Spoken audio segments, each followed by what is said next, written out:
Hello again. Good afternoon. Ute Hagen here.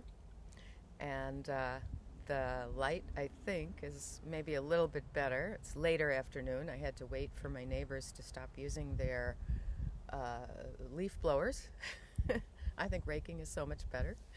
Um, and I want to show you what got cut off from the first movement video that I did, which is a dynamic pelvic lift, and it's one of the first core exercises to do when you're trying to strengthen your abdominals and begin to really connect mind-body and work on creating a certain kind of stasis from your brain through the vagus nerve to your physical self.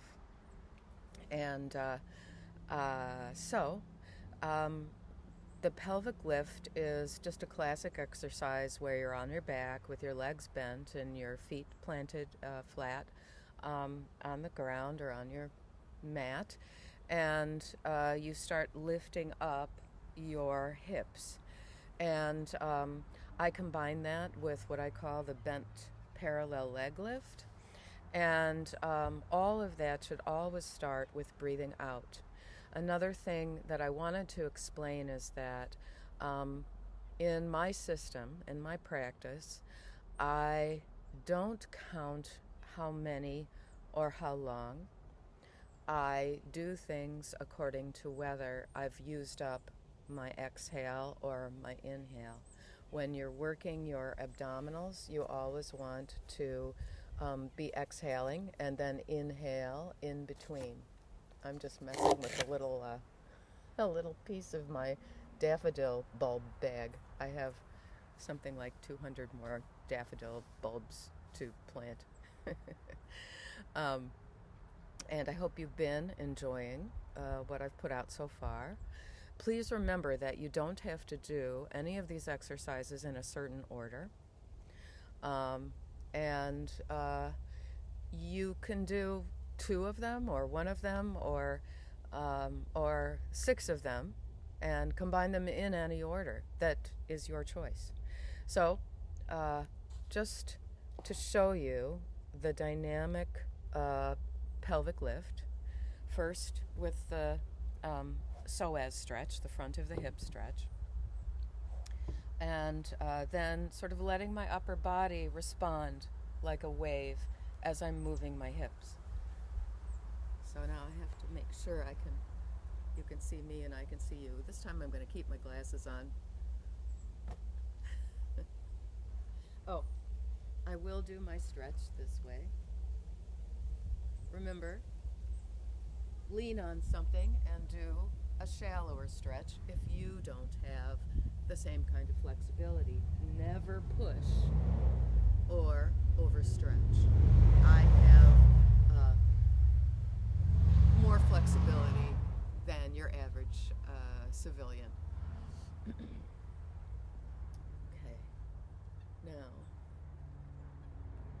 watch me as I start to breathe out and then move.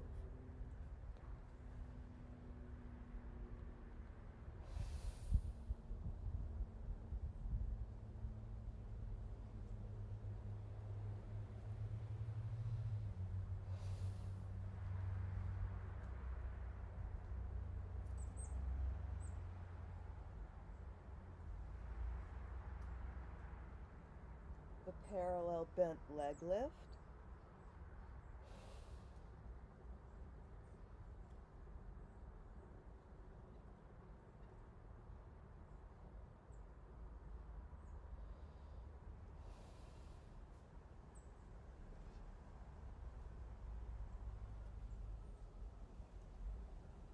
That was one after the other on one exhale. And then I'm going to show you the next pretty important piece of this that helps you to stretch out your lower back, and that is dropping the legs side to side to give yourself a twist. I have quite a few of my somatic series that start with something like this.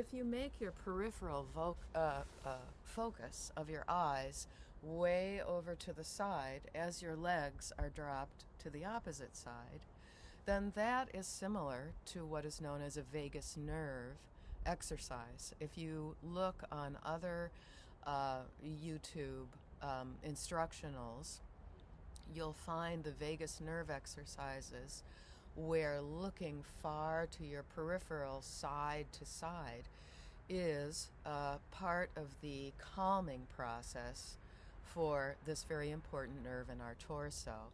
My theory is that it's probably because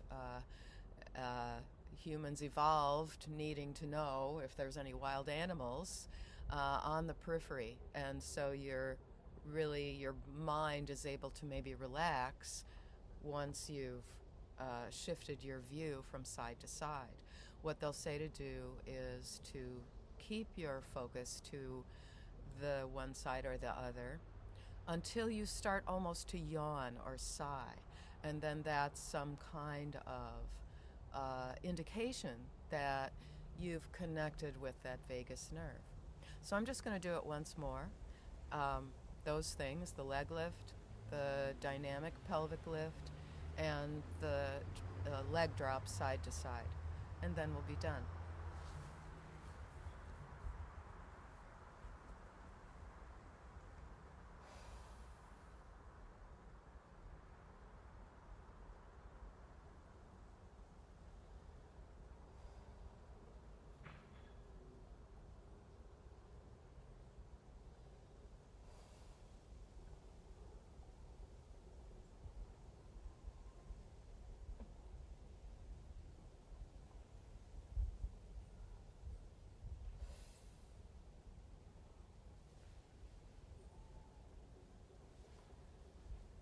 So try that until it feels like you're in touch with your body and relaxing. And one thing that might happen is, depending on what's going on in your life and what your state of mind and state of body is, you might not feel anything immediately when you do this. But the next day you might wake up and be calmer, or you might sleep better that night. So it is a cycle, and it's good to try to do these in some way on a daily basis. So until next time.